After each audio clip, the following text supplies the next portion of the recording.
Hello my all dear students of fourth class. English के last video में हमने हमारा लेसन कंप्लीट किए थे and from today we are going to start our poem. और poem आपकी काफ़ी छोटी है तो ये हमारी आज ही कंप्लीट भी हो जाएगी। तो हमारी पोयम का नाम क्या है? ग्रैंड मदर्स फेरीज, मतलब दादी की परियाँ। नाउ लेट्स सी पोयम में है क्या।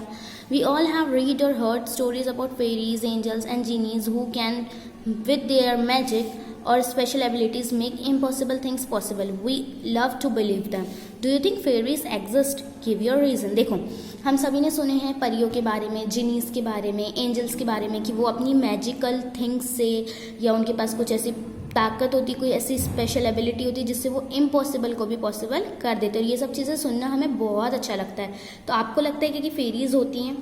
अगर होती हैं और आपको लगता है तो आप लोग रीज़न बताएंगे, ठीक है। पोयम पढ़ते हैं कि हमारी पोयम क्या है। Grandmother says that sometime when it's night the stars are twinkling and when the full moon shines and she tired of doing the chores, fairies come from a distant land and work around the house while she snores. क्या बोल रहा है? Grand माँ कह रही हैं कि कभी कभी रात में क्या होता है, जब तारे चमकते रहते हैं और फुल मून जो है वो शाइन करता रहता है, उस समय जब वो पूरे घर के काम करके थक जाती हैं तो कहीं दूर से कुछ फेरीज आती हैं और वो जब दादी माँ जो ग्रैंड माँ है जब वो सोती रहती हैं तब वो आके उनके घर का सारा काम कर देती हैं। She says that they wash up her dishes and wash the dirty clothes, dusty room and everything. They clean them all with their wand swishes. They take out all the trash and wash her car parked outside. They water all the plants in the garden and mop the floors at the same night. So when grandma wakes up in the morning, देखो अब क्या बोल रहे हैं कि परियां क्या करती हैं कि उनके घर की सारी जो डिशेज होती है ग्रैंड माँ की वो सब वो वॉश कर देती हैं। जो डर्टी क्लोथ्स होते हैं, गंदे रूम्स होते हैं धूल वाले, वो सब वो अपने वैन स्विशेस, वो जो पोछा लगाने के जो मॉप वाले होते हैं हैंड से, उसको यूज़ करके वो सारे घर को क्लीन कर देती हैं। फिर उनकी जो कार है जो बाहर पार्क होती है वो उसे साफ़ कर देती हैं। गार्डन में सारे प्लांट्स को वाटर दे देती हैं और जितना भी फ्लोर होता है वो उसी रात वो साफ़ कर देती हैं गंदा। So when grandma wakes up in the morning, फिर आप पेज टर्न करेंगे।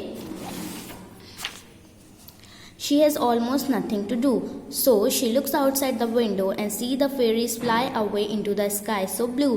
She smiles and silently says a big thank you. तो क्या बोल रही है कि जब सुबह ग्रैंड माँ उठती हैं तो वो देखती है कि अब उन्हें करने के लिए कुछ भी काम नहीं है, वो अब आराम कर सकती हैं। और जब वो विंडो से बाहर देखती हैं तो वो क्या देखती हैं कि जो फेरीज है, जो परियां हैं, वो फ्लाई कर रही हैं स्काई में। और फिर वो उनको देखकर स्माइल करती हैं और एक बड़ा सा क्या बोलती हैं, थैंक यू। ओके, सो ये आपकी छोटी सी पोएम थी। अब यहाँ आपका लेट्स ट्राई वन है जो सिंपल क्वेश्चन आंसर्स हैं जो हम यहाँ से पढ़ के देंगे। They take out all the trash and wash her car parked outside. They water all the plants in the garden and mop the floor the same night. अब ये हमने पैरा पढ़े। इस पैरा में हु आर दे, दे कौन है? Fairies को कहा जा रहा है, दे है ना, तो यहाँ मैंने लिखती हूँ fairies. Why do they all do the work, they do all the work, वो सारे काम क्यों कर देती थी? तो आंसर आएगा fairies want to help grandma, क्योंकि फेरीज को, परियों को ग्रैंड माँ की क्या करना है, हेल्प करना है। फिर so she looks outside the window and sees the fairies fly away into the sky so blue. She smiles and silently says a big thank you. अब यहाँ इस पैरा में हु इज शी, इस para में she कौन है, thank you कौन बोल रहा है, दादी माँ है ना, ग्रैंड माँ बोल रही है, तो यहाँ आंसर आएगा आपका ग्रैंड माँ। Why does she says thank you, तो अब वो थैंक यू क्यों बोलती हैं? She says thank you because the fairies have helped her, तो वो थैंक यू इसलिए बोलती हैं क्योंकि फेरीज ने उनकी हेल्प की है। ओके, इसके बाद है आपका लेट्स ट्राई टू जो कि क्वेश्चन आंसर्स है। क्वेश्चन आंसर्स मैं आपको दे दूंगी, तो अभी हम पहले देख लेते हैं कि क्वेश्चन आंसर्स हैं क्या। ओके, ये here is your question answers. First question क्या है? Which word tells you that fairies did not come every day. Poem में कौन सी ऐसी लाइन है जो हमें ये बता रही कि फेरीज हर रात नहीं आती हैं?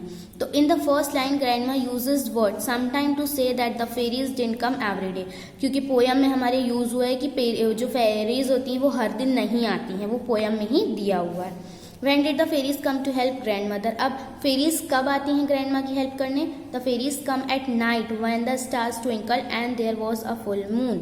फेरीज कब आती हैं? रात को आती है जब स्टार्स जो हैं वो चमकते रहते हैं, फुल मून जब होता है तब। How did the fairies help grandmother. अब फेरी ग्रैंड मदर की हेल्प कैसे करती हैं। The fairies use their wands to clean up everything.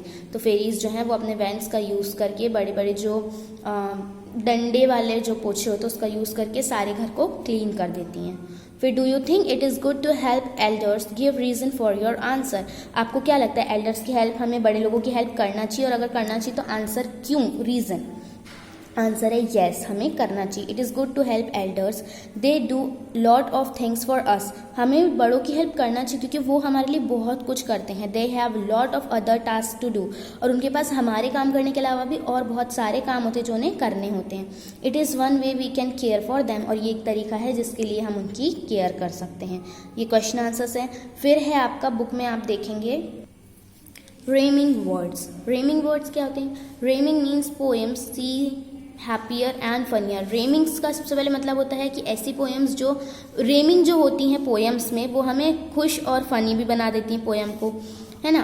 Poem को रेमिंग वर्ड्स जो होते हैं वो हैप्पी और फनियर बनाते हैं। Rhyming words are used at the end of each line of the poem, और जो रेमिंग वर्ड्स होते हैं वो हर पोएम की लास्ट लाइन का लास्ट जो वर्ड होते हैं वो होते हैं। My cat is nice, my cat likes mice. तो इसमें नाइस और माइस का साउंड सेम है, तो जो ये साउंड सेम वाले वर्ड होते हैं ये कहलाते हैं रेमिंग वर्ड।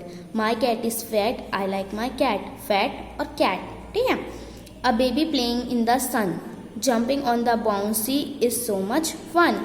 ये क्या बोल रहा है कि बेबी जो है वो सन के नीचे खेल रहा है, और जंप करना जो है ऑन बाउंसी पे वो काफ़ी ज़्यादा फन टास्क है। सन फन, ओके। सो ये कहलाते हैं रेमिंग वर्ड्स जिनके साउंड होते हैं same. Read these lines from the poem and underline the रेमिंग word. देखो यहाँ से हमें पोएम का पढ़ के रेमिंग वर्ड को अंडरलाइन करना है। And sees the fairies fly away into the sky so blue, she smiles and silently says a big thank you. अब बताओ कौन से आएंगे रेमिंग वर्ड, किनका साउंड सेम आ रहा है sound blue and thank you. Blue और यू आ रहा है ना सेम साउंड। ये वैसे ही आपका लेट्स ट्राई 3 है। हमें अच्छे यहाँ से रेमिंग वर्ड्स चूज़ करके लिखना है, मतलब इनसे मिलते जो लास्ट वर्ड्स हैं इनसे मिलते जुलते वर्ड हमें यहाँ लिखना था, जो मैंने आपके लिए लिख दी हूँ। Hear the honky of the goose, I think he is angry at the moose, his red sports car is just a dream, it need no gas, it runs on steam. Okay, goose moose dream steam, ठीक है। Page turn करेंगे तो देखेंगे lightning thunder all around, soon the rain falls on the ground, around and ground. There once was a big dog filled with greed, who wanted much more than his need. Greed and need. 5 little monkeys jumping on the bed, one fell off and bumped his head. तो bad और head, तो ये कहलाते reaming words जो poem की lines की last में आते हैं और जिनके साउंड सेम होते हैं। ये मैंने आपको करा दी। आपका सिर्फ एक होमवर्क है जो है लेट्स ट्राई 4।